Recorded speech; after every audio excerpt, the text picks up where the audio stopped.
بخاری اور مسلم شریف کی روایت ہے کہ حضرت نعمان بن بشیر رضی اللہ تعالیٰ عنہ ایک صحابی اپنے ایک بیٹے کو عطیہ دینے کی خاطر حضور اقدس صلی اللہ علیہ وسلم کو گواہ بنانے کے لیے آپ کے پاس حاضر ہوا اور کہا کہ اللہ کے رسول، میں اپنے ایک بیٹے کو کچھ عطیہ دے رہا ہوں اور آپ کو اس پر گواہ بنانا چاہتا ہوں۔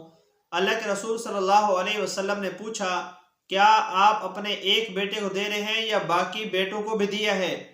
اس نے کہا، نہیں، ایک بیٹے کو دے رہا ہوں۔ تو اللہ کے رسول صلی اللہ علیہ وسلم نے فرمایا، یہ ظلم ہے، اللہ سے ڈرو، میں نبی ظلم پر گواہ نہیں بنتا۔ تو ویسے تو دیکھیں، وراثت مرنے کے بعد جاری ہوتی ہے۔ زندگی میں باپ کو اختیار ہوتا ہے، اپنے اس کی ملکیت میں جتنی زمین ہے، جائیداد ہے، وہ اس کو بیچ کے کھانا چاہے، بیچ کے مسجد مدرسے میں لگانا چاہے، کسی بیٹے کو دینا چاہے، کاروبار خود کرنا چاہے، کچھ بھی کرنا چاہے۔